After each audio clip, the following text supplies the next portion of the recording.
Bonjour, dans cette vidéo, nous allons voir la soustraction de nombres relatifs. Souvenez-vous, dans la vidéo précédente, il s'agissait de simplifier une somme de nombres relatifs. Nous avions vu que 10 moins 3 représentait la différence entre 10 et 3, c'est-à-dire la soustraction entre le nombre plus 10 et le nombre plus 3, comme on faisait en primaire, 10 moins 3 égale 7. Mais 10 moins 3 représente également la somme de deux nombres relatifs, un positif, plus 10, et un négatif, moins 3. Et dans la vidéo précédente, nous avions vu que lorsqu'on calculait une somme, on pouvait enlever le plus de l'addition, on enlevait également les parenthèses et on réécrivait 10 et l'intérieur de la parenthèse, c'est-à-dire directement moins 3. Malheureusement, on ne va pas pouvoir faire la même chose avec une soustraction. On ne peut pas enlever le signe moins de la soustraction, on ne peut pas enlever les parenthèses et garder plus 3. Parce qu'on obtiendrait dans ce cas-là 10 plus 3. Et vous voyez bien que 10 plus 3, c'est pas du tout la même chose que 10 moins 3. Donc ce que l'on faisait ici pour une addition, on ne peut pas le faire pour une soustraction. Lorsque vous aurez une soustraction de nombres relatifs, vous devrez transformer cette soustraction en addition et à ce moment-là, vous pourrez vous débarrasser du plus de l'addition et des parenthèses.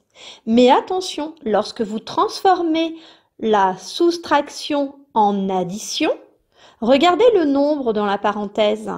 Plus 3 devient moins 3.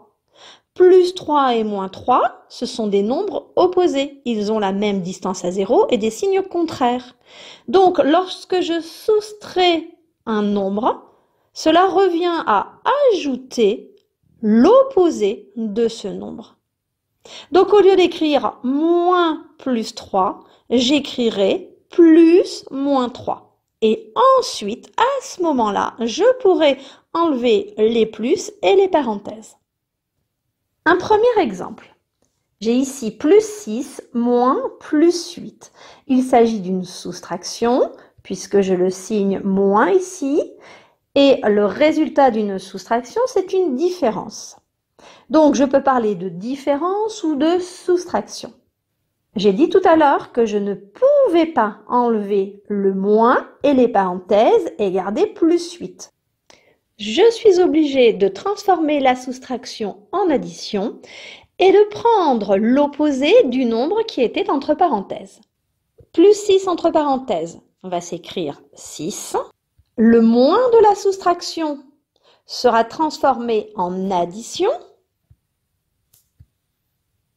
J'écris donc plus, mais attention, quand je transforme la soustraction en addition, je dois prendre l'opposé du nombre qui était dans la parenthèse. Donc, plus 8 devient moins 8. Et 6 plus moins 8, j'ai vu dans la vidéo précédente comment simplifier cette somme. J'ai le droit d'enlever le plus de l'addition et les parenthèses. J'obtiens donc 6 moins 8. Et je sais que 6 moins 8, c'est la somme du nombre plus 6 et du nombre moins 8. Je prends donc le signe du nombre qui a la plus grande distance à 0. 6 a une distance à 0 égale à 6. Moins 8 a une distance à 0 égale à 8. Je vais donc prendre le signe de moins 8, c'est-à-dire un moins. Et ensuite, puisque les deux nombres ont des signes contraires, je viens faire la différence entre leur distance à 0. 8 moins 6 égale 2. J'obtiens finalement moins 2. Un deuxième exemple. Moins 6 moins 8. Je n'ai pas le droit d'enlever le moins et les parenthèses et d'écrire moins 6 moins 8. Je dois d'abord transformer la soustraction en addition.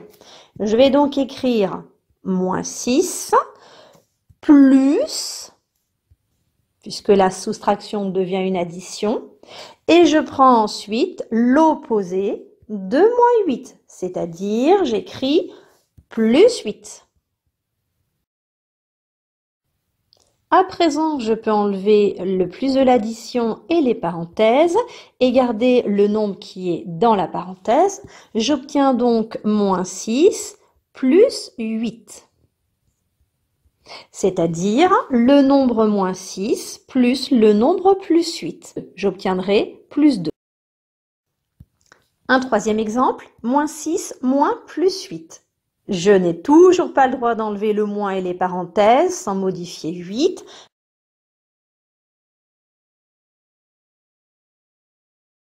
Et comme dans les deux exemples précédents, je peux enlever le plus de l'addition, les parenthèses, et écrire moins 6, moins 8. Un dernier exemple, plus 6 moins 8.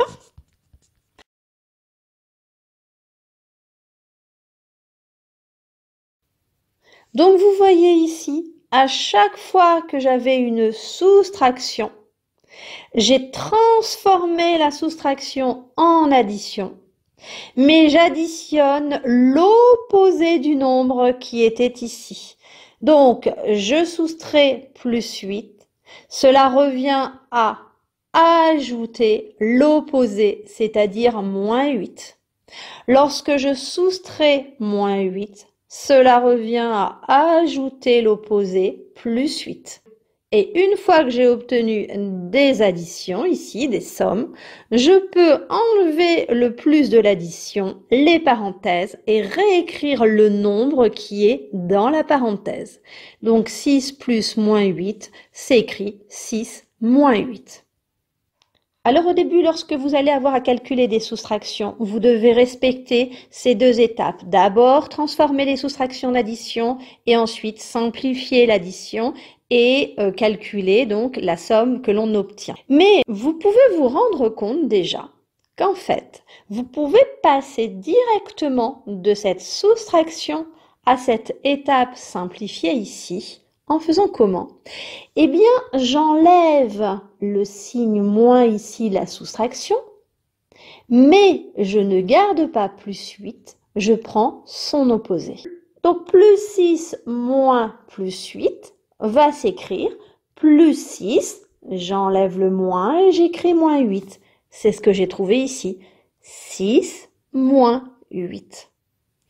Dans le deuxième exemple, j'enlève le moins de la soustraction, j'enlève les parenthèses, mais je dois prendre l'opposé de moins 8. Donc, je vais trouver moins 6, j'enlève le moins, j'enlève les parenthèses, je prends l'opposé, plus 8. Moins 6, plus 8, c'est bien ce que j'avais ici. Alors, si c'est un petit peu trop compliqué encore pour l'instant, eh bien, vous faites cette étape intermédiaire, c'est-à-dire vous transformez les soustractions en addition en ajoutant l'opposé du nombre.